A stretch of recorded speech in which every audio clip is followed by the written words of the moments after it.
Et je vous propose peut-être de procéder en trois temps, même si les frontières seront peut-être un peu brouillées de mon côté. Avec à la fois, enfin, d'une part, l'idée de démêler cet enjeu TikTok. De quoi TikTok est-il le nom aujourd'hui dans les rapports internationaux? Avant peut-être de m'attarder sur le jeu des acteurs. Vous avez souligné les différentes initiatives très récentes des États-Unis. Donc il y a aussi matière, évidemment, à s'attarder sur le positionnement de Washington, qui est peut-être plus complexe qu'il n'y paraît, ou du moins que l'audition récente du PDG TikTok ne le laisse paraître, hein, mais aussi évidemment de la Chine et de l'Union européenne et des États membres, bien évidemment. Et troisièmement, je m'attarderai peut-être sur un point qui a fait l'objet de quelques débats épars, qui est celui de l'enjeu des risques et des menaces cognitives. Le point a été souligné de façon récente à la fois par la commission d'enquête, il me semble, et par d'autres observations, avec une difficulté à démêler ce qui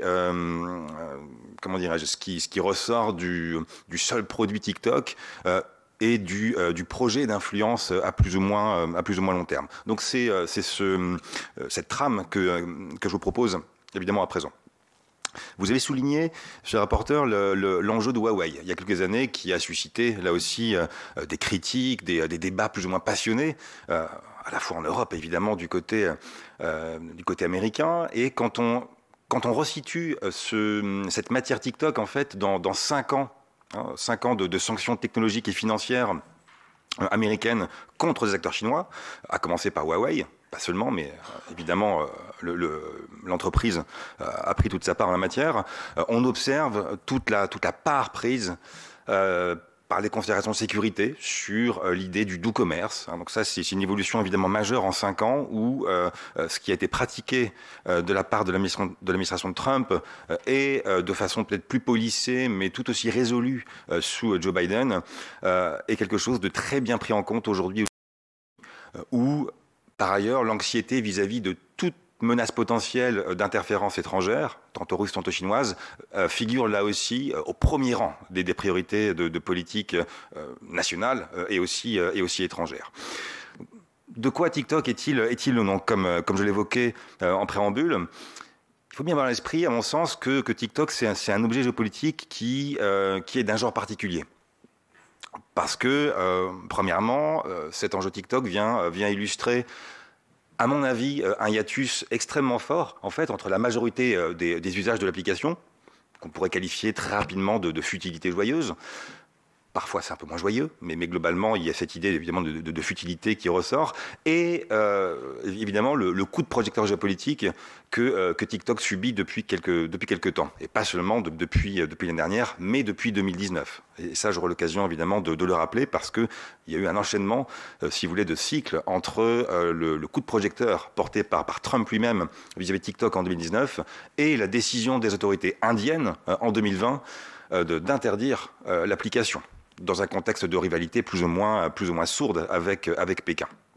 Donc TikTok a été raccroché au wagon de cette rivalité politique et stratégique entre l'Inde et la Chine. Deuxièmement, il faut bien avoir à l'esprit aussi cette idée de trajectoire ascendante, en fait, et qui est assez inédite de la part d'un réseau social chinois. Ça, c'est une donnée qui commence à être bien appréhendée, bien évidemment. TikTok est devenu le premier réseau social, et ce, 5 ans après le lancement de l'application, dans sa version occidentalisée. C'est aujourd'hui l'application la plus téléchargée au monde, ce qui est le cas depuis 2020, à une période où, effectivement, confinement successif oblige. Ça a pu favoriser évidemment le téléchargement de cette application. Quand on cherche à se décentrer des seuls États, ce qui est intéressant, c'est aussi de voir que finalement ce succès de TikTok, il confirme le pouvoir des utilisateurs. J'allais dire de vous et de moi, mais c'est pas forcément le cas. Mais ce pouvoir des utilisateurs aujourd'hui, il se manifeste de la façon suivante, c'est-à-dire que ce sont eux qui ont adopté de nouveaux outils, qui leur ont été rendus accessibles, sans tenir compte ici des origines géographiques de l'application.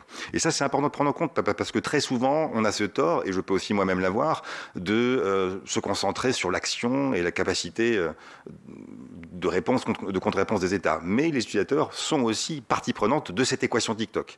Donc on ne peut pas les balayer d'un revers de main.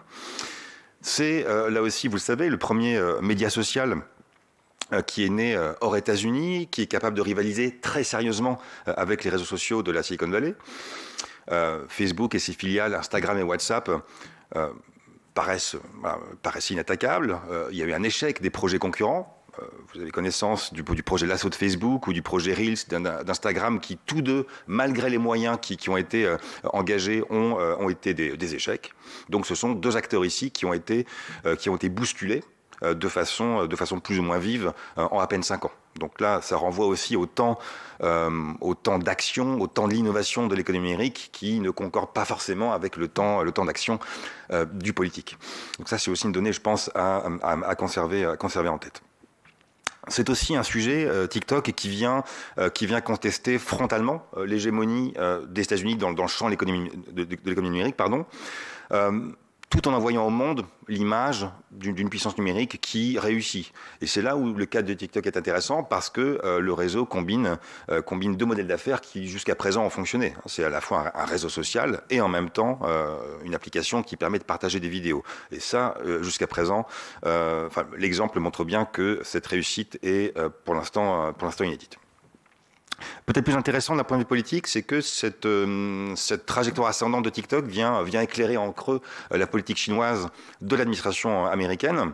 Il s'agit de sécurité, mais il s'agit aussi de ralentir la conquête technologique de Pékin. Et ça, c'est une donnée qu'il faut appréhender évidemment sur le long cours, avec des prémices que moi je resituerais sous les mandats successifs de Barack Obama, qui avait déjà identifié ces questions technologiques. Alors, en y mêlant pêle-mêle des questions de propriété intellectuelle, de cyberespionnage, de cyberdéfense aussi, qui ont figuré vraiment au cœur de l'agenda bilatéral sino-américain. Et ici, dans cette relation entre Washington et Pékin, il faut bien avoir à l'esprit que depuis une petite dizaine d'années, l'impératif de l'innovation est peut-être plus flagrant que des questions d'ordre stratégique ou militaire, justement dans l'accroissement des tensions entre les deux acteurs. On a, à des épisodes là aussi variés et successifs depuis une petite dizaine d'années, mis l'accent sur l'IA, l'intelligence artificielle, épicentre des tensions entre les deux pays. La 5G, évidemment, sous Trump, avec évidemment l'affaire Huawei qui en a été le révélateur parmi d'autres. Et aujourd'hui, TikTok qui vient agréger toutes ces inquiétudes américaines et finalement faire monter d'un cran, là aussi, cette friction entre les deux pays. De façon aussi intéressante, et dans le prolongement de l'affaire Huawei, que j'avais eu le plaisir d'ailleurs de développer devant une commission d'enquête du Sénat il y a 4 ans, cette question TikTok est aussi une nouvelle illustration de l'instrumentalisation des interdépendances aujourd'hui économiques et technologiques. Donc pour rappel, c'est une façon d'aller affaiblir l'adversaire par le biais d'interdépendances économiques et technologiques qui ont été tissées entre deux ou plusieurs pays. Et dans le cas présent, avec TikTok, TikTok et sa maison mère ByteDance d'ailleurs incarnent de façon, à mon sens, très aboutie ces interdépendances sino-californiennes qui ont fonctionné à plein régime, je dirais, depuis 20 ans. ByteDance est immatriculé aux îles Caïmans, le PDG de TikTok est singapourien, le financement, l'émergence financière de TikTok s'est faite via des grands acteurs comme le japonais SoftBank ou comme l'américain KKR. L'ascendance du réseau a aussi été permise par le rachat de Musical Ly, qui incarnait très bien cette ligne droite, je dirais, entre Shanghai et Santa Monica, en Californie. Et c'est aussi, je pense, la seule vertu de la concurrence qui a construit le succès de l'application. Ce que je veux dire par là, c'est que pour les États-Unis, et sans céder à une lecture un peu psychologisante de l'affaire, il y a un effet miroir à cet enjeu TikTok. Vous avez le même procédé d'aller monétiser à tout crin des acteurs performant l'économie numérique, un même emprunt de la culture du mème, ces contenus plus ou moins esthétiques qui ont une dimension virale à certains moments de la vie internationale. Donc ça, c'est un point évidemment, à mon sens, extrêmement majeur. Et enfin, jamais des débats n'ont été aussi vifs au sujet des implications socio-culturelles d'une plateforme numérique.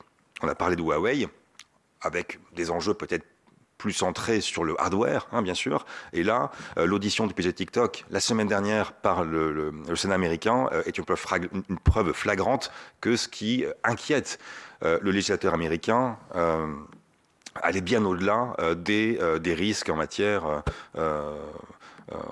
d'interférence, je dirais classique. Pour basculer sur les jeux internes des acteurs, je voulais peut-être m'attarder rapidement sur la politique américaine, qui est évidemment une donnée à suivre de très près, avec un rappel tout d'abord que le marché américain pour TikTok est le plus important. C'est 150 millions d'utilisateurs actifs. Donc ça consacre aussi, si vous voulez, une partie des succès de l'application. Deuxièmement, il y a le constat qui est bipartisan, hein, du côté démocrate comme républicain, avec des nuances aussi de part et d'autre qui peuvent se matérialiser, que cette affaire TikTok vient clore 2 décennies de quasi business as usual avec la Chine, où les considérations géopolitiques n'étaient pas absentes, mais elles étaient soumises au flux humain, au flux d'investissement, au flux technologique. Ça rejoint évidemment mon propos de départ sur la remise en cause de ce doux commerce qui avait été quand même l'apanage de l'essor de la mondialisation commerciale et technologique. Une question qui, à mon sens, se pose de façon assez nette aujourd'hui, mais les contours devront être précisés dans les semaines et les mois qui viennent. Ce sera la façon dont cette bataille entre les autorités américaines et TikTok va ou pas ressouder les big tech, les plateformes américaines, derrière le législateur américain. C'est peu probable de manière groupée, mais ça reste possible pour certains de ces acteurs. Je pense notamment au groupe Meta, dont le PDG, Mark Zuckerberg, a subi ces 4 ou 5 dernières années plusieurs auditions assez musclées au Congrès américain. Président qui a à chaque reprise mis l'accent sur la nécessité de ne pas réguler ou de ne pas démanteler Facebook ou Meta sous peine de favoriser mécaniquement l'ascendance et l'exportation des acteurs chinois. Mais la question se pose différemment pour d'autres acteurs américains. Par exemple, hier, le PDG d'Apple, Tim Cook, louer la relation, je cite, symbiotique avec la Chine, d'Apple avec la Chine. Donc on perçoit bien évidemment la dépendance d'Apple au tissu productif évidemment qui se trouve en Chine. On peut évidemment extrapoler sans peine avec Tesla qui lui aussi dépend pour une part non négligeable des capacités de production qui se trouvent en Chine. Donc, est-ce que c'est aussi une crainte de contre-réponse de la part de Pékin qui rejaillit par ces citations, notamment de Tim Cook? C'est possible, mais le fait est que la frustration chez certains de ne plus pouvoir accéder au marché chinois va certainement peser et va certainement déclencher des jeux d'influence aussi en bataille rangée du côté des institutions américaines. Donc ça, ce sera une donnée à mon sens vraiment nationale, pour le coup très, très, très américano-centrée, qui sera à suivre dans les jours et les semaines qui viennent. Une autre donnée majeure qui est pour le coup une considération très politique dans la vie américaine, dans un contexte où les majorités politiques sont quand même assez ténues aux États-Unis, est-ce que la Maison-Blanche va aboutir en fait, va s'en prendre à une application de façon aussi ferme qu'il paraît actuellement auprès des jeunes, qui constitue jusqu'à présent le socle électoral de l'administration Biden. Ça, c'est une question dont la réponse est évidemment extrêmement difficile à apporter de façon claire, mais il en ressort en fait que l'équation pour le décideur américain est extrêmement complexe et sensible. Vous avez également d'autres propositions de régulation ou d'interdiction au moins partielle de la part de députés et de sénateurs américains, peut-être un peu différente du prisme un peu faucon par lesquels on a perçu l'affaire ces dernières semaines. Par exemple, une proposition du camp démocrate de ne pas bannir directement TikTok, mais plutôt de prendre la problématique dans sa globalité et d'imposer une sorte de régulation d'ensemble des réseaux sociaux. Et c'est là où la problématique est intéressante, parce que pour nous en Europe, à travers certains certaines des régulations, certains des textes qui sont les nôtres, hein, RGPD, DSA, etc., on pourrait s'inspirer évidemment de ce type de démarche et en profiter, avec de gros guillemets, pour régler certains des problèmes majeurs, évidemment, qui ont été identifiés via les réseaux sociaux, notamment les problématiques de désinformation ou de circulation des discours de haine, etc. Dernièrement, dans ce contexte américain, les initiatives, les mots qui sont prononcés actuellement aux États-Unis illustrent assez bien, à mon sens, ce découplage en marche qui a été évoqué, analysé de façon assez détaillée, là aussi depuis 4 ans, depuis 4-5 ans. TikTok peut en être le symbole, peut-être plus abouti que Huawei. Et là aussi, on a affaire à une donnée qui viendra certainement déclencher des contre-réponses de la part de Pékin. Quand on pense par exemple, de façon très, très rapide ici de ma part, à la dépendance des sociétés occidentales aux cellules de batterie, aux éléments de panneaux solaires, aux approvisionnements en lithium raffiné, tous ces produits dans lesquels les acteurs chinois ont des parts de marché extrêmement fortes, eh bien vous prenez ces 3 enjeux. Là, vous avez des éléments de contre-réponse de la part de Pékin qui pourraient très bien survenir, hein, en poussant la logique un peu au bout, qui pourrait venir assez clairement se matérialiser. Côté chinois, à l'inverse, vous avez d'autres questions évidemment qui se posent. Le fait que l'application sinisé, Douyin, l'équivalent de TikTok pour le marché chinois, soit configurée différemment en Chine même, de telle sorte à ce qu'elle ne soit pas utilisée à des fins contestataires. À mon sens, ça donne assez logiquement corps aux arguments qui vont avancer qu'il y aurait une stratégie chinoise pour aller à minima diviser, sinon abêtir l'Occident. Le fait est qu'ici, il ne faut pas considérer l'enjeu TikTok à travers ce prisme cognitif comme étant propre à la jeunesse occidentale. Vous avez des initiatives aussi qui se produisent en Inde, je l'ai rappelé, dès 2020, mais aussi une interdiction plus récente de l'application en Jordanie et des discussions chez vos homologues égyptiens actuellement pour interdire l'usage de l'application. Donc il faut peut-être aussi faire un effort pour essayer de décentrer notre regard, parce qu'il y a une tentation là aussi forcément très très rapide d'aller concentrer l'analyse, c'est ce qui est fait aux États-Unis, sur ce périmètre occidental. Bon. Donc avoir une lecture globale, je pense, qui serait peut-être plus utile en termes d'action politique. Autre donnée aussi à mon sens intéressante dans le cas de la Chine, c'est qu'en 2020, quand Donald Trump faisait pression pour aller vendre les activités pour imposer une vente des activités TikTok aux États-Unis, la Chine ajoutait un nouveau catalogue de contrôle des exportations qui répertoriait de façon implicite les algorithmes comme étant des éléments contrôlés, donc comme des éléments extrêmement sensibles vis-à-vis desquels il fallait avoir une position, une politique de rétention et de considérer de façon analogue au code source de tel service ou application, par exemple. Bon. Donc ça, c'est une donnée aussi importante parce que ça montre bien que le décideur chinois a aussi anticipé certaines des réponses et certaines des actions du côté de Washington. Sur un plan international, et ça c'est un point sur lequel je me permets d'insister, cette affaire TikTok pourrait assez paradoxalement jouer en faveur des intérêts chinois de politique étrangère, parce que pour Pékin, le raidissement américain, il vient confirmer ce qui a été perçu du côté chinois, mais aussi dans d'autres coins du monde, comme étant des doubles standards américains en matière de libre circulation de l'information ou de libre circulation des données. Et ici, le fait éventuellement d'interdire TikTok viendrait affaiblir ce magistère moral des Américains qui, sous Trump, avait déjà été passablement écorné en matière technologique. Je me concentre uniquement sur cet aspect technologique et numérique.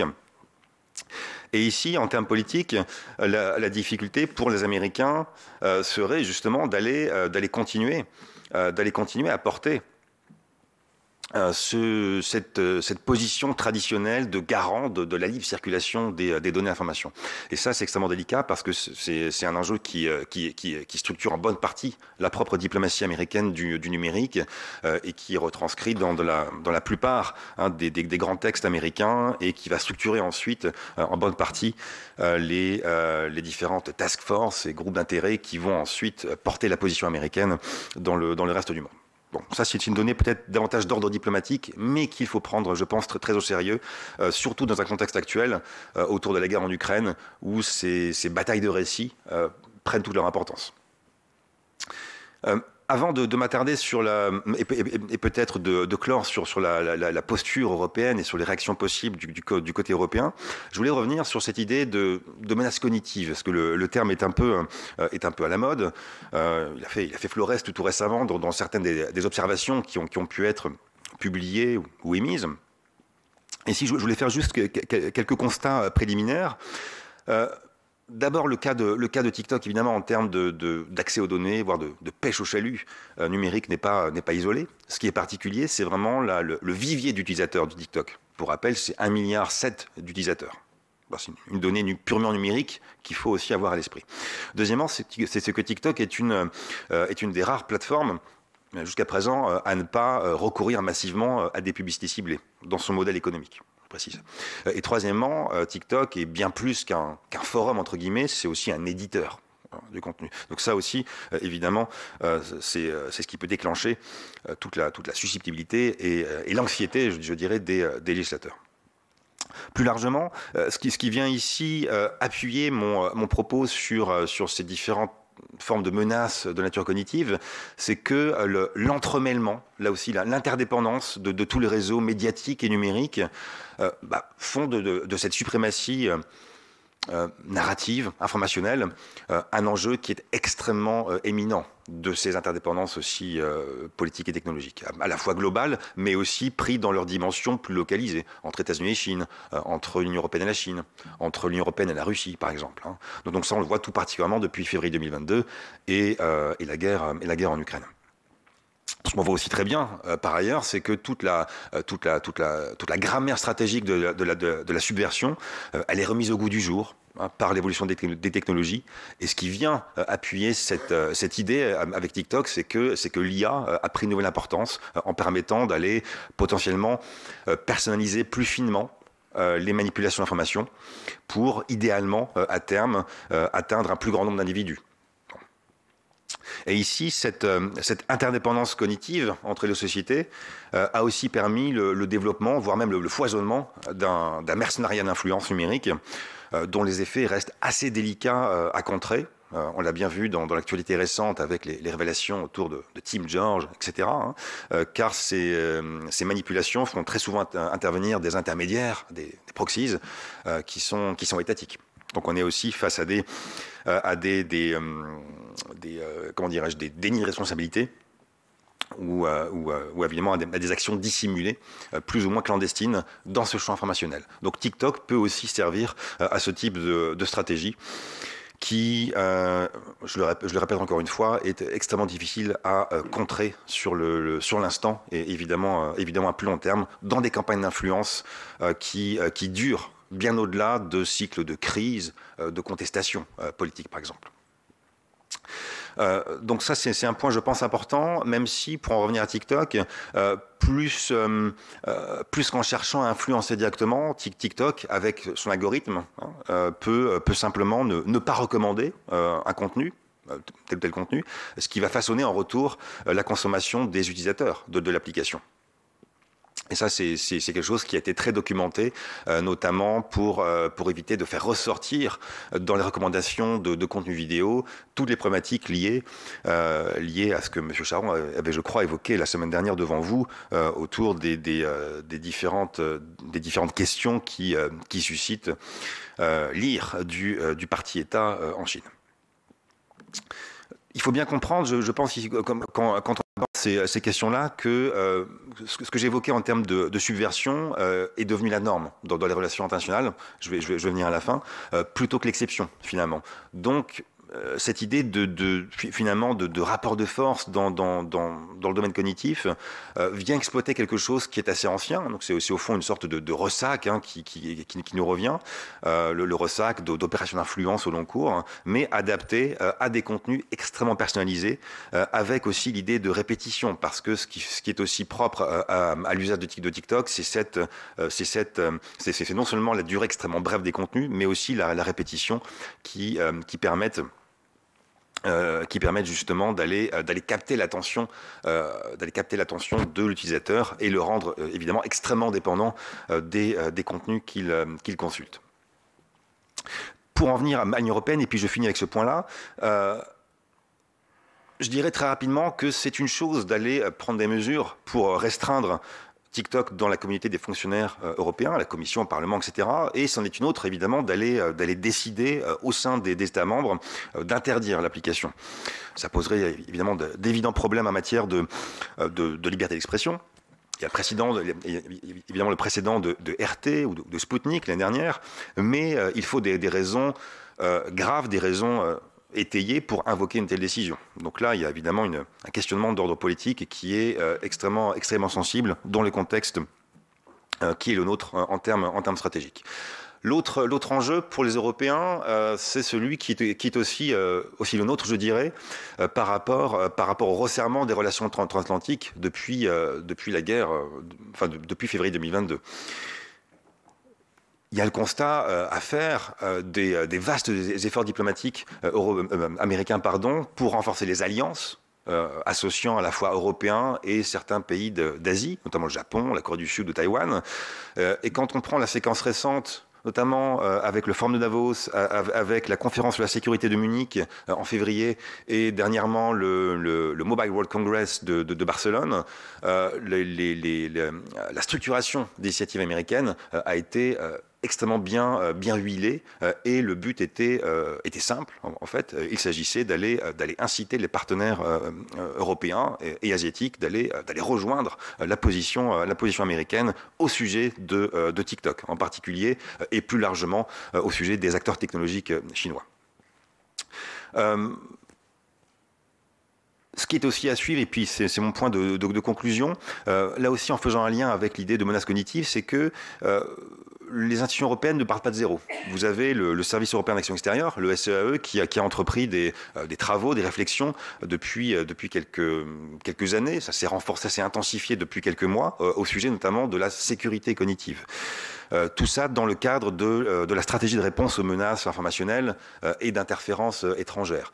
Donc s'il y a aussi une réponse à apporter autre que le bannissement de TikTok à l'échelle européenne, ce serait aussi d'aller étudier en profondeur, en y associant différentes formes d'expertise, à la fois politique, de chercheurs ou autres, d'aller voir justement les effets potentiels de cette application sur différents types d'audiences en partant de cette expertise structurée au sein du SEAE. Et puis dernièrement, ce qui est aussi, je pense, important pour nous Européens, c'est d'élargir la focale, c'est-à-dire que vous avez un lien, à mon sens, entre la problématique technologique, énergétique et militaire. Je prends un exemple tiré de l'actualité immédiate. Vous avez en Norvège un industriel de l'armement qui s'appelle Nammo, qui ne peut pas agrandir une usine de production de munitions censée livrer notamment l'Ukraine, parce que des data centers qui sont utilisés par TikTok consomment toute la production électrique de la région concernée. Donc, ce qui a fait dire d'ailleurs au PDG de cette société norvégienne que la croissance de l'entreprise était entravée par le stockage de vidéos de chatons. Bon, l'allusion est un peu triviale, mais ça montre bien que dans la perspective des intérêts européens, vous avez une équation là aussi à plusieurs données qui rend la chose très complexe entre la montée en gamme du soutien à l'Ukraine quand la guerre conventionnelle revient sur le continent, entre la problématique énergétique qui pose là aussi des défis existentiels pour évidemment les Européens, et en même temps cette action à prendre vis-à-vis d'acteurs extra-européens qui posent certains types de défis et de risques que j'ai pu évoquer succinctement. Je vous remercie beaucoup. Je vous remercie. On aura les uns les autres quelques questions à vous poser. Je passe directement la parole à monsieur le rapporteur s'il a des questions, puisqu'il a tout. Les collègues qui souhaitent poser une question, s'ils veulent bien se signaler. Merci beaucoup, Monsieur le Président. Merci beaucoup de cette intervention complète et détaillée.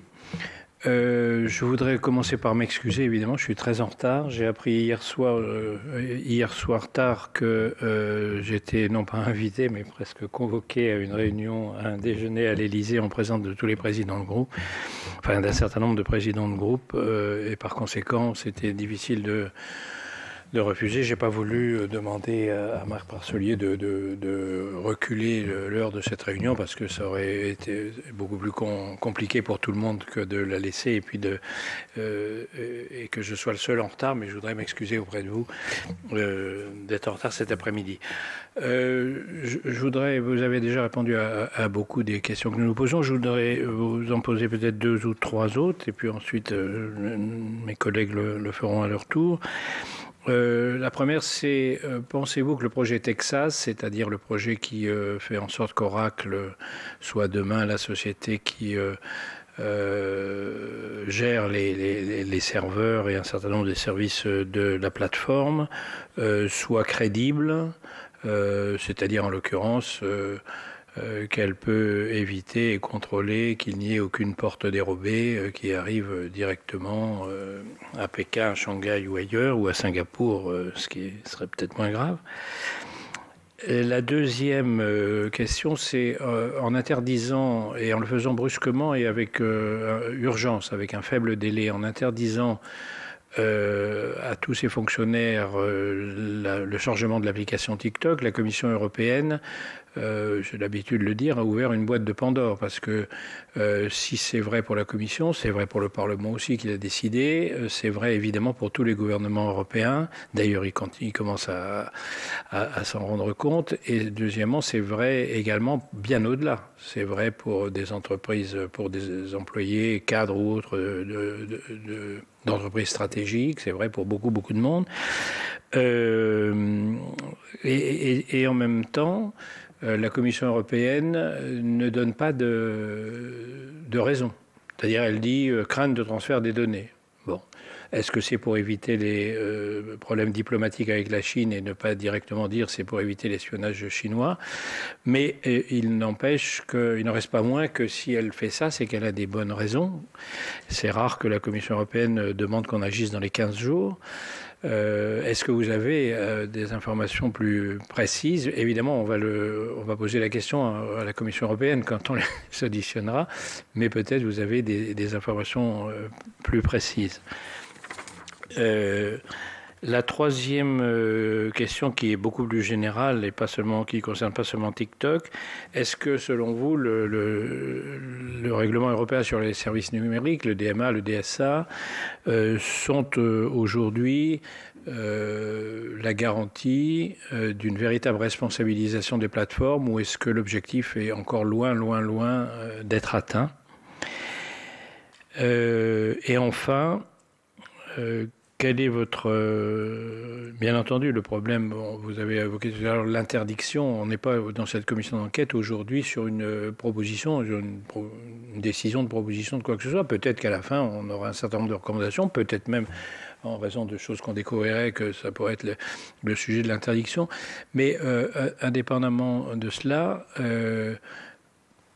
comment est-ce qu'on peut continuer, à votre avis? Est-ce qu'on peut continuer? Est-ce qu'on peut faire quelque chose au fait que les GAFAM sont interdits en Chine, sont interdits en Russie et ailleurs, et au fait que de l'autre côté, on laisse la Chine, la Russie faire ce qu'ils veulent sur les GAFAM, toute la désinformation, les fake news, etc., et gérer TikTok de la façon dont ils veulent, avec éventuellement les soupçons d'espionnage dans cette...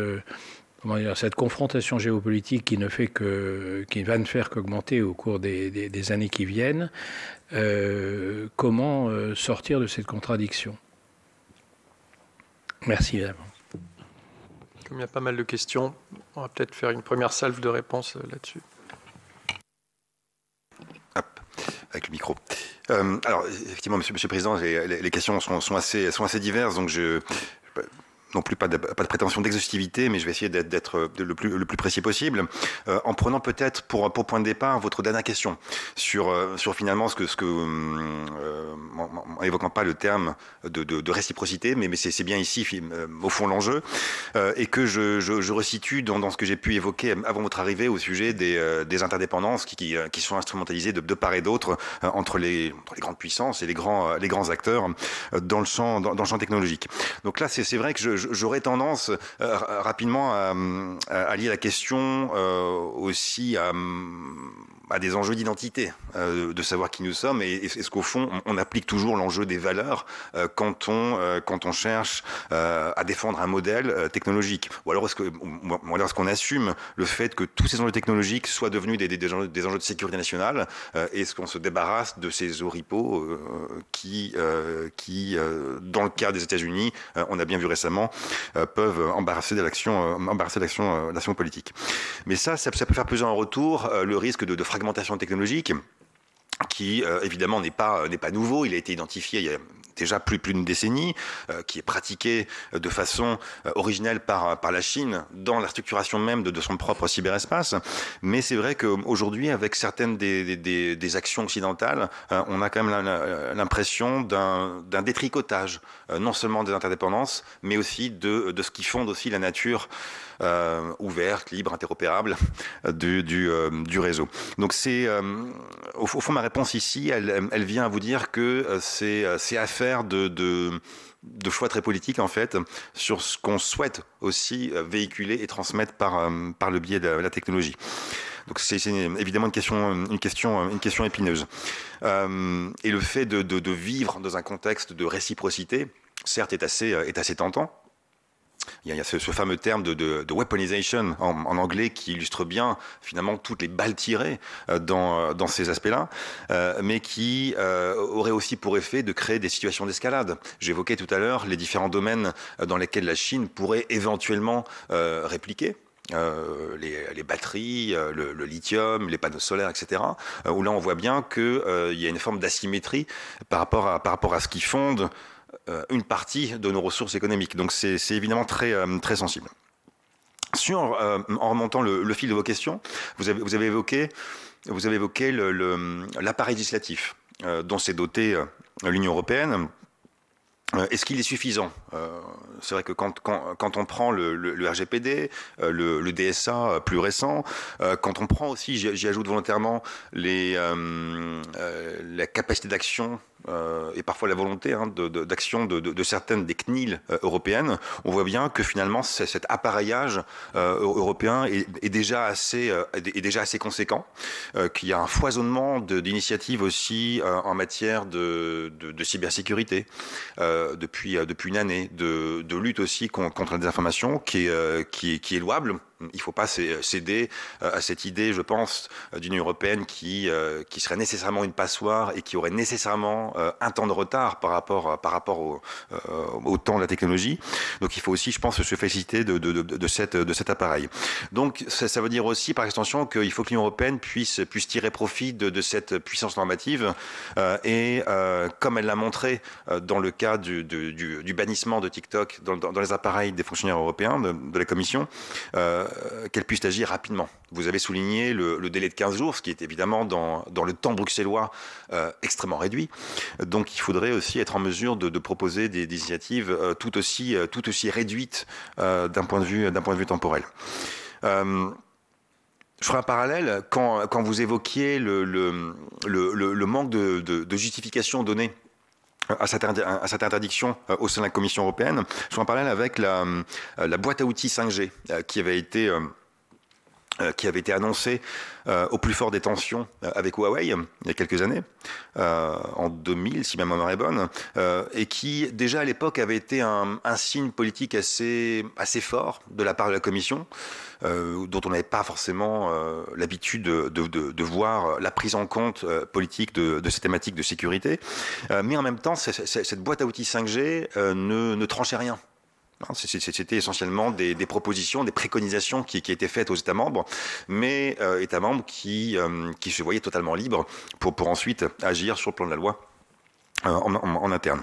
Donc est-ce que là le parallèle est satisfaisant avec TikTok? Je suis pas totalement certain, mais ça peut être aussi assez tentant finalement de dresser une continuité entre ce qui a suscité l'intérêt du législateur européen à cette époque, en 2019-2020, pardon, et aujourd'hui avec les différents regards des institutions européennes sur ces sujets.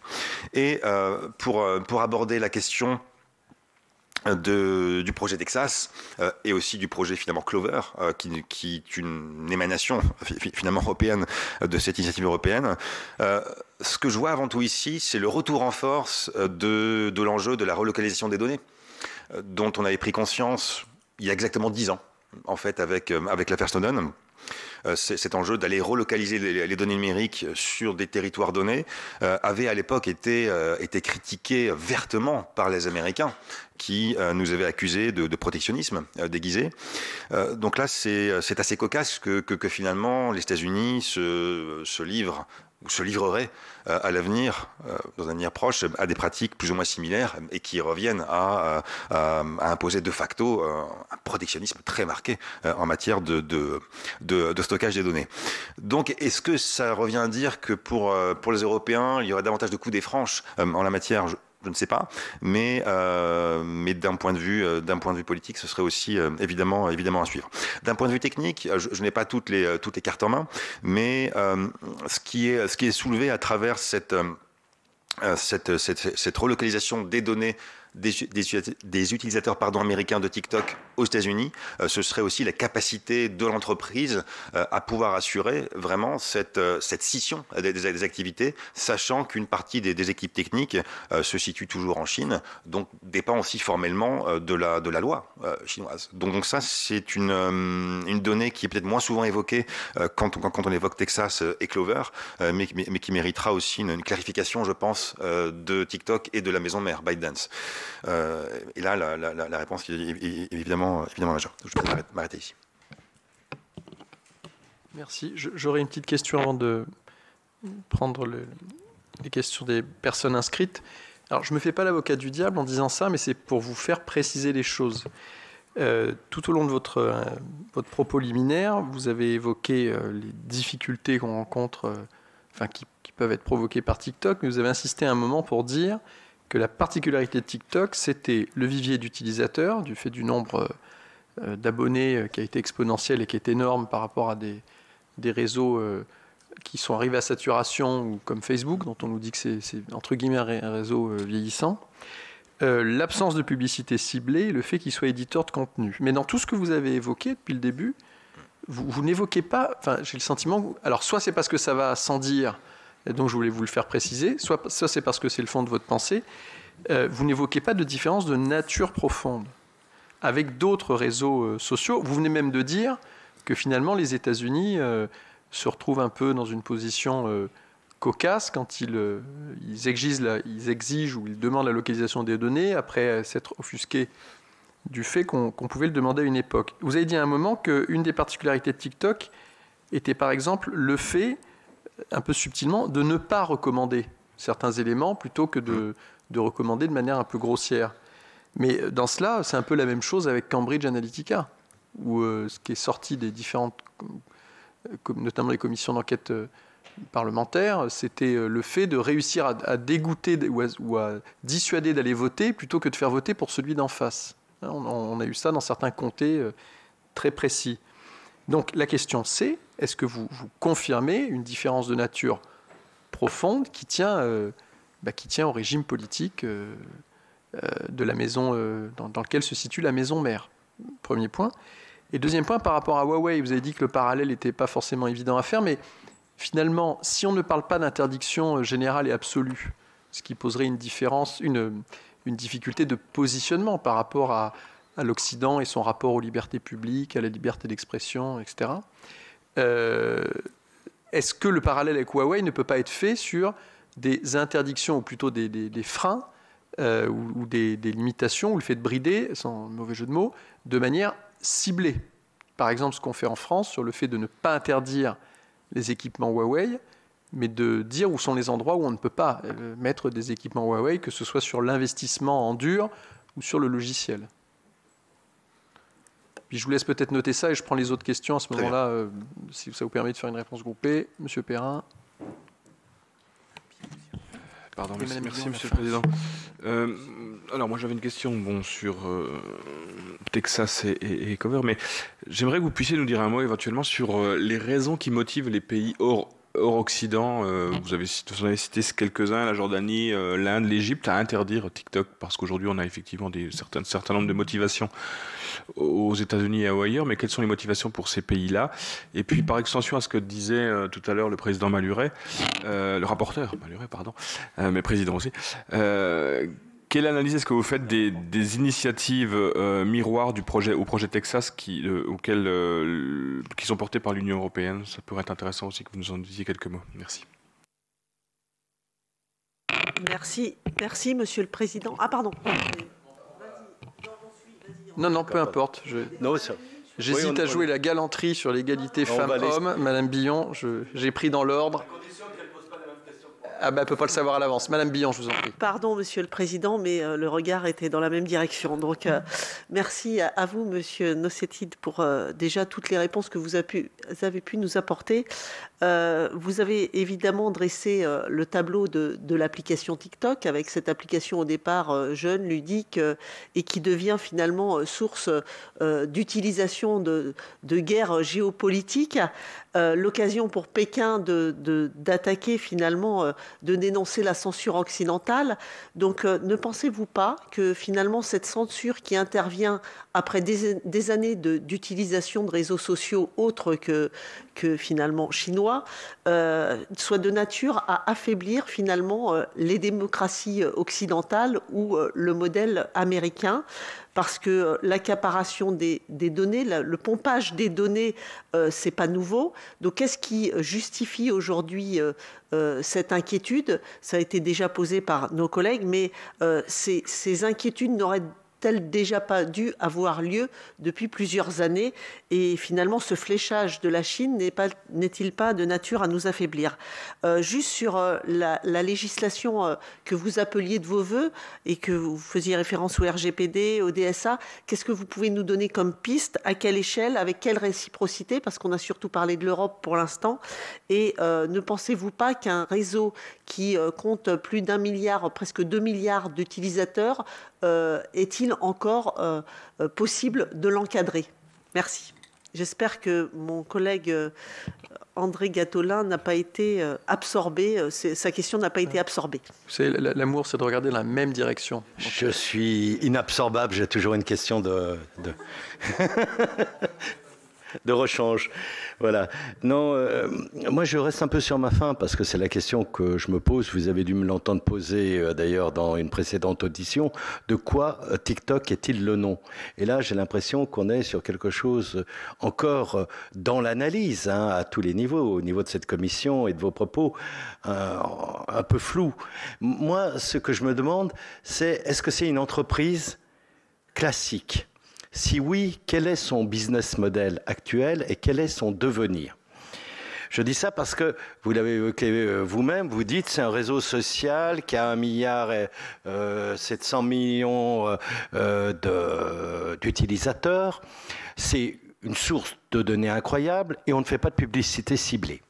Quand je regarde les résultats économiques de TikTok en évolution, bien sûr, il y a une croissance, mais ils sont très inférieurs à ceux d'autres réseaux américains comme Snapchat, beaucoup moins puissants. Quand je vois le nombre de données qui sont maniées, quand on sait qu'aujourd'hui, il y a une évaporation, nos services, c'est comme ça que nos services d'intelligence qualifient les choses, de centaines de milliers de millions de données personnelles sur le territoire français. C'est-à-dire qu'il n'y a pas, c'est pas les hackers russes qui vont casser un système, mais tout d'un coup, on se rend compte que la caisse primaire d'assurance maladie de tel département s'est fait voler ses données. Il y a un intérêt pour la Chine qui développe un modèle d'intelligence artificielle fondé sur le nombre et ce qu'on appelle le deep learning ou le machine learning. Je ne vois pas pourquoi Pékin se priverait de cette capacité de données et respecterait la non-utilisation ou la non-revendication de ces données.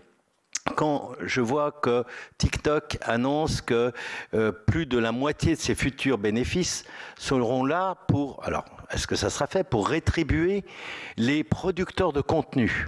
Donc, c'est un modèle économique. Je me dis, mais... c'est fou. Alors je veux bien croire que le capitalisme chinois diffère singulièrement du capitalisme occidental, mais je ne peux m'empêcher d'y voir un dessein et un projet beaucoup plus fort et beaucoup plus obscur en termes de captation de données, en termes d'influence généralisée, notamment sur une génération grandissante, et en termes aussi, on pourrait presque dire de dumping, parce qu'un réseau social sympa qui n'a pas de pub ciblée, ça attire beaucoup de gens, mais ça rappelle les méthodes qui ont été utilisées par la Chine sur des produits, des matières premières rares, ou même maintenant sur des composants technologiques. Je prends 100% du marché, je casse la concurrence, et après j'en fais quelque chose d'autre, et les prix remontent. Eh bien moi je veux savoir où est la valeur, où est la production de valeur, qu'elle soit monétaire, fiduciaire, ou idéologique ou politique, qu'il y a pour TikTok et aussi pour son pays de référence, la République populaire de Chine. Je vous remercie. Merci Monsieur le Président, merci Monsieur Nocetti pour votre long exposé.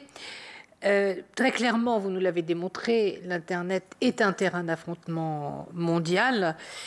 Et on voit très clairement cette guerre froide du numérique qui s'est désormais installée. Donc c'est bien la lutte pour la domination du monde via l'économie et surtout la connaissance. Quand je dis la connaissance, c'est-à-dire les réseaux sociaux, l'information, la désinformation, c'est l'accès à un certain nombre de contenus. Et très clairement, on voit, vous l'avez bien expliqué, les rivalités entre les États qui ont su, dont les entreprises ont su construire des modèles. Donc c'est quelque part à travers cette interdépendance qui est remise en cause aujourd'hui. Vous avez parlé de détricotage de l'interdépendance, c'est la balkanisation de l'Internet qui est en route. Pourriez-vous nous dire précisément ce qu'elle est susceptible d'entraîner d'un point de vue plus général, d'un point de vue économique, des différentes interdépendances justement que vous avez évoquées, car c'est tout ce que les pionniers et les pères de l'Internet avaient imaginé pouvoir se réaliser un jour. On est à contre-courant de ce qui était voulu pour être le réseau des réseaux, donc en quoi ça va redistribuer les équilibres dans le monde. Dans cette guerre de l'Internet, on voit que l'Europe, très clairement, est un enjeu, avec son marché profond et durable de plus de 500 millions de consommateurs. Et vous l'avez bien expliqué, avec la question de Huawei des infrastructures, depuis Donald Trump, c'est devenu extrêmement... crucial, et c'est TikTok aujourd'hui qui cristallise beaucoup de cette problématique. Alors, s'agissant de la réglementation européenne, pour laquelle, je rappelle, Charles Michel disait il nous faut une réglementation européenne pour nous situer entre le modèle business of all américain et le modèle du crédit social chinois. On doit inventer un autre modèle, en tout cas une autre régulation. Donc le rapporteur vous a interrogé précisément sur le DSA et le DMA. Vous avez souligné que nous avons su nous doter d'un certain nombre d'outils de régulation. Malgré tout, j'aimerais revenir sur le DSA, pour lequel d'ailleurs notre commission des affaires européennes nous a déjà auditionné. C'est bien le texte qui va réguler les services et les contenus, donc TikTok. Croyez-vous qu'en l'état, le texte adopté permettra sérieusement d'aller mesurer ce que sont ces algorithmes, comment ils fonctionnent, en tout cas leur caractère opaque et peu transparent? Y a-t-il avec ce texte les moyens d'accéder vraiment à ces boîtes noires? N'aurait-il pas fallu prendre d'autres mesures, c'est-à-dire des expertises indépendantes, des évaluations safety by design plus régulières de ces plateformes pour disposer d'une régulation plus efficace? Voilà. Enfin, vous avez parlé de l'enjeu de la relocalisation des données depuis l'affaire Snowden. Les données produites par TikTok, d'après ce que j'ai compris, des utilisateurs américains. Mais au-delà de la relocalisation, y a-t-il pas quand même la problématique, quoi qu'il arrive, de toute façon, du traitement de ces données, des logiciels de traitement de de ces données. Merci de vos réponses. Bien, on vous laisse le soin de... Vous avez un petit quart d'heure, si vous pouvez réussir à balayer. Un petit quart d'heure, 20 minutes. Pardon, madame. Faites-moi des grands signes, parce que si l'administrateur ne me tire pas la manche, je vous en prie, vaut mieux qu'on pose la question en même temps. Simplement, nous avons évoqué tout à l'heure, je voudrais revenir sur le fait que l'Union européenne et maintenant la France, qui ont suivi les États-Unis et donc ont interdit TikTok, en tout cas ont interdit que leurs fonctionnaires et administrations utilisent l'application. Je voudrais savoir dans quelle mesure cette décision est-elle de nature à limiter son influence, selon vous? Est-ce qu'un ban total est envisageable? Et sinon, un ban partiel prémunit-il contre les menaces les plus vives qui fragilisent la souveraineté nationale? Et enfin, peut-on craindre, via TikTok, une attaque géante aussi paralysante que celle venue de Russie ayant paralysé l'Estonie en 2007? Un État comme celui-ci vous paraît-il davantage prémuni que le nôtre en cette matière aujourd'hui? Je vous remercie. Très bien. J'ai un menu de questions extrêmement complet, donc je vais essayer d'être aussi précis que possible, en commençant peut-être par non pas par facilité, mais effectivement j'ai soulevé le point, monsieur le sénateur, tout à l'heure,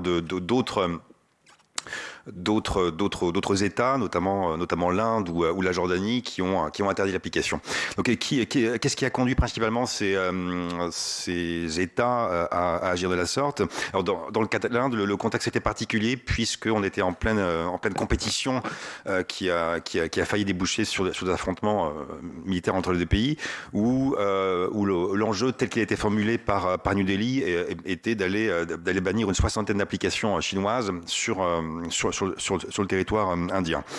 Dans le cas de TikTok, c'était encore plus sensible parce que le discours indien, à l'époque, en 2019, en 2020, mettait déjà l'accent sur les risques potentiels pour la jeunesse indienne. Et c'est ce qui a d'ailleurs justifié de la part des autorités jordaniennes, donc avec évidemment une population bien moins nombreuse qu'en Inde, la décision d'aller interdire l'application. Ce qui d'ailleurs, dans le cas de la Jordanie, aurait dû être temporaire, c'est-à-dire que ce qui avait été formulé par Amman au départ devait être circonscrit dans le temps, et ça a été prolongé sans justification politique. Et là, TikTok a demandé tout récemment, a demandé des réponses par rapport à cette prolongation non justifiée. Dans le cas de l'Égypte, on en est encore au stade des discussions parlementaires, de débats assez nourris d'ailleurs. Et là, encore une fois, le prisme est vraiment posé sur l'influence de TikTok sur la jeunesse. Donc on revoit quand même assez souvent cette donnée revenir qui ne concerne pas uniquement évidemment les jeunesses américaines et européennes. Ce qui me conduit à un point qui avait été soulevé au sujet finalement de la question assez large des campagnes d'influence finalement qui peuvent être menées par cet acteur. Donc, je me distancie peut-être de façon assez claire d'attaque par le bicyber, parce qu'en fait avec TikTok il ne s'agit pas de cet enjeu-là, mais il s'agit vraiment d'aller structurer potentiellement des campagnes d'influence sur un long terme, et je le répète aussi, non circonscrites à des périodes de crise politique précises, comme la Russie par exemple a pu les exploiter en tirant profit de contestations liées à des référendums ou à des élections par exemple. Bon, ici les campagnes d'influence en fait de TikTok n'ont jamais été démontrées clairement, comme ça a dû vous être exposé précédemment. Encore une fois, l'idée de l'application se situe assez en amont. Il s'agit d'aller dissuader toute velléité contestatrice. Et pour prendre un exemple récent, tiré du contexte post-invasion russe de l'Ukraine à partir de février 2022, l'application a dû se conformer à la loi russe qui a été réactualisée sur les fake news. Mais en fait, TikTok est allé au-delà et du jour au lendemain, sans incitation faite par le législateur russe, en fait, a coupé l'accès à tous les contenus de l'application qui ne concernaient pas la Russie. Donc, du jour au lendemain, à peu près 95% des contenus qui auparavant étaient accessibles aux utilisateurs russes de TikTok ont disparu. Donc il y a eu une sorte de, alors je ne sais pas comment le qualifier devant vous, mais d'anticipation finalement des desiderata de certains législateurs, et ici en l'occurrence la Russie. Est-ce que c'est à resituer dans cette relation bilatérale sino-russe dont on parle beaucoup aujourd'hui et qui, sur un plan technologique et numérique, est assez nourrie? Je ne le sais pas, mais c'est très certainement dirigé là aussi contre cette hégémonie perçue aussi de la part des acteurs américains dont on a parlé tout à l'heure. Et ça, c'est tout à fait convergent avec, et c'est une parenthèse, avec le discours russe sur les plateformes américaines qui, vous reprenez le fil des déclarations de haut niveau depuis un an, assimile les plateformes américaines à des, je cite, à des armées qui nous tirent dans le dos, etc., etc. Donc on a une vraie militarisation, entre guillemets, du discours au sujet de ces acteurs technologiques, et ça ne concerne pas que TikTok, ça concerne évidemment aussi les GAFAM, pour aller vite. Pour en revenir à cette notion de campagne d'influence, en mettant l'accent sur la jeunesse, comme je pense vous l'avez fait en partie durant les auditions de ces commissions d'enquête, ce qu'il faut bien voir ici, c'est l'affaiblissement des résistances sur le long cours. Les doctrines chinoises mettent l'accent sur la guerre intelligentisée.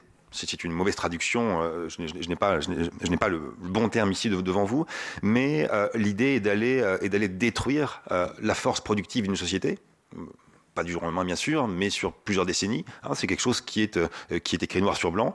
Et ça peut être atteint, je cite, via des actions directes sur la cognition de l'ennemi. Sachant que les autorités... écrit noir sur blanc où ? Dans les doctrines de sécurité, doctrines militaires de la Chine. Donc ça, c'est quelque chose. Celles qui ont été traduites récemment, dont M. Charan nous a parlé. Tout à fait. Donc les Chinois écrivent dans leur doctrine militaire publique, et qui est traduisible et traduite aujourd'hui, qui... Tout à fait. Et vous avez des débats stratégiques en Chine, d'ailleurs, extrêmement nourris sur ces questions. C'est-à-dire qui font l'objet de débats parfois contradictoires entre expertises nationales. Il y a donc des documents publics de l'État, enfin du parti, qui publiquement affirment cet objectif. D'aller affaiblir les résistants justement par le biais de tels outils. Donc ça c'est quelque chose qui là aussi, comme je l'évoquais au début, sur un plan diplomatique, agit en fait par effet de miroir. C'est-à-dire, au fond,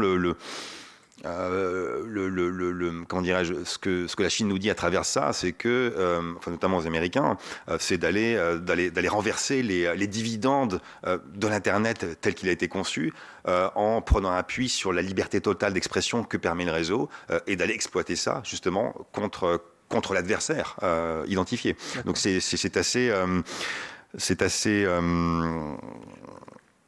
assez particulier pour le coup. C'est présenté comme quelque chose étant de bonne guerre. Tout à fait. D'accord. Je vous ai interrompu, pardon, sur le déroulement.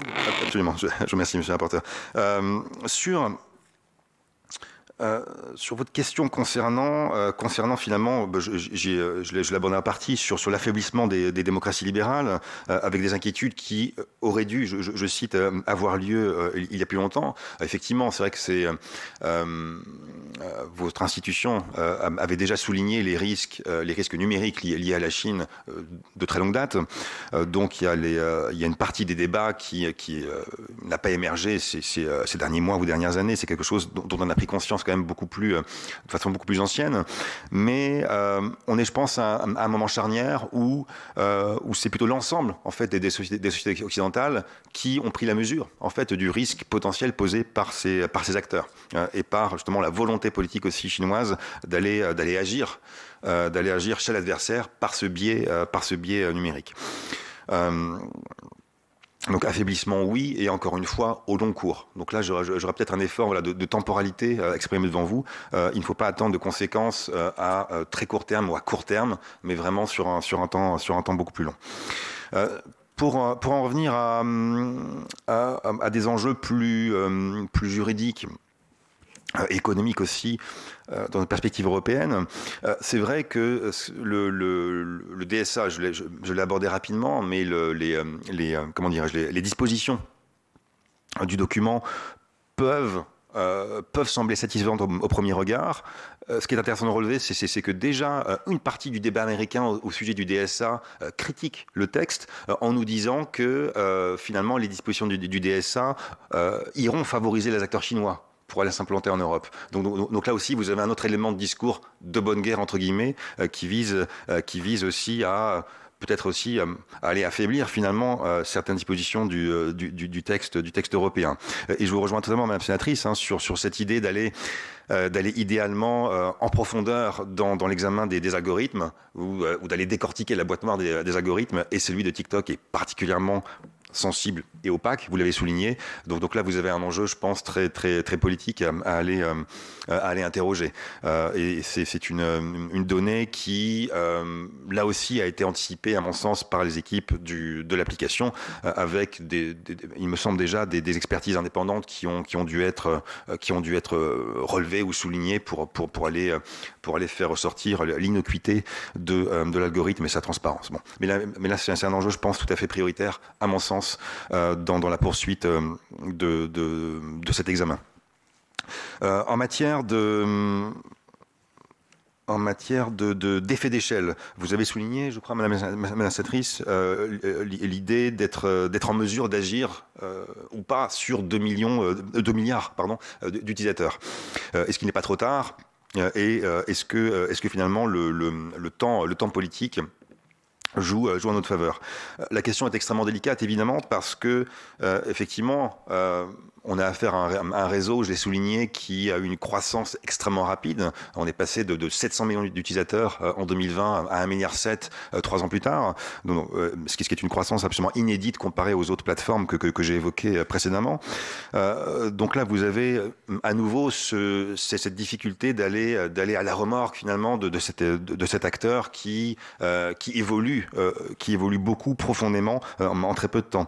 Donc cette capacité d'action, j'aurais tendance à rester optimiste devant vous, mais c'est vrai que le caractère transformiste finalement de la société, qui a racheté différents acteurs avant son exportation internationale, finalement mérite justement qu'on reste à cette mesure. Sur le projet Clover, je l'avais abordé en parallèle d'un propos sur le projet Texas, où là finalement assez peu d'éléments peuvent être relevés aujourd'hui, si ce n'est, et vous l'avez vu, des projets d'implantation de data centers à la fois en Irlande et en Norvège. J'ai mentionné la Norvège dans un cas très particulier et un peu trivial, certes, mais le cas de l'Irlande est toujours intéressant dans la mesure où cet État au sein de l'Union européenne s'est toujours démarqué de certains efforts de solidarité, à la fois en matière de fiscalité numérique et de respect des règles de concurrence, etc., avec des affaires qui ont défrayé la chronique ces dernières années. Et je relève simplement que la Norvège ne fait pas partie de l'Union européenne, malgré des accords d'association évidemment anciens et étroits, mais formellement elle n'en fait pas partie. Donc ça pose aussi question justement sur cette politique communautaire de TikTok dans sa stratégie. Et je vais peut-être m'arrêter là, en espérant avoir répondu à l'essentiel des questionnements. Y a-t-il des questions qui restent Alors, Madame Morin-Desailly, allez-y. Oui, j'ai une question que j'avais oublié de poser, parce que vous avez parlé de la classe politique aux États-Unis, en faisant un peu le distinguo entre les démocrates et les républicains, semble-t-il, où les démocrates chercheraient à profiter de cette occasion de TikTok pour légiférer sur l'ensemble des plateformes. Est-ce que vous pouvez nous en dire un peu plus ? Et dans la foulée, peut-être essayer de préciser la réponse à la question de M. Gattolin sur l'interrogation sur le modèle économique. Ouais. Avec le micro, par vous répondre, Madame la sénatrice. Alors c'est vrai que ces dernières semaines, des derniers mois, les propositions des deux camps républicains démocrates ont été assez nourries. Certaines ont été extrêmement résolues. Je pense notamment aux propositions du sénateur Marco Rubio ou Mark Warner, donc républicains, Marco Rubio républicains, qui se situent dans une longue tradition justement comment dirais-je, régulation, de projets évidemment très politiques par rapport à cette émergence des acteurs chinois. Ce projet démocrate, en fait, il a émergé il y a quelques semaines dans cette idée qui était déjà présente chez certaines des figures de l'établissement politique américain, chez certaines figures qui pour certaines ont quitté d'ailleurs l'administration. Je pense notamment à Timou, à Lina Khan, qui portait déjà ce type de législation autour d'une prise en compte de tous les effets délétères des plateformes numériques, et pas seulement en se focalisant sur tel ou tel acteur. Alors c'est pas seulement TikTok, mais ça a aussi à certains moments pu être Facebook, donc, ou le groupe Meta. Donc c'est un point intéressant parce qu'en fait cette lecture globale aux États-Unis, on l'a assez rarement eu. Donc ça mérite d'être souligné et peut-être possiblement d'aller aussi interagir avec vos homologues du Congrès. Mais pour le coup, ça viserait à prendre en compte l'entièreté des risques informationnels essentiellement justement portés par ces usages. Et ça, c'est aussi en lien avec des problématiques très nationales, pour le coup liées aussi à l'influence au rôle et à l'influence de certains de ces réseaux dans des affaires de tuerie de masse aux États-Unis, etc. Donc vous avez aussi un décentrage par rapport à la stricte question chinoise. Donc c'est aussi, je pense, intéressant de le relever. Et sur le modèle, ce fameux modèle économique de TikTok. Alors là, c'est une question extrêmement délicate, parce qu'en fait, c'est ce qui a été relevé jusqu'à présent comme étant la force principale de TikTok, c'est la puissance de son algorithme, et effectivement pas le pari fait sur de la publicité ciblée ou d'autres atouts ou d'autres types d'avantages comparatifs.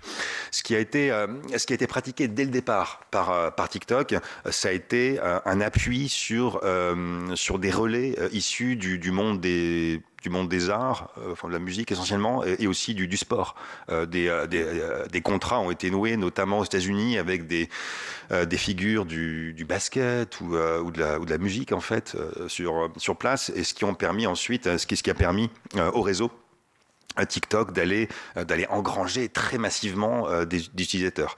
Mais sur le modèle économique en tant que tel, et sur évidemment la croissance de cet acteur, là j'aurais moins d'informations à relever, parce que ça reste effectivement assez opaque encore aujourd'hui, ce qui avalise en fait votre hypothèse sur finalement une part plus grande à accorder au projet, à accorder à cette croissance qui a été spectaculaire, c'est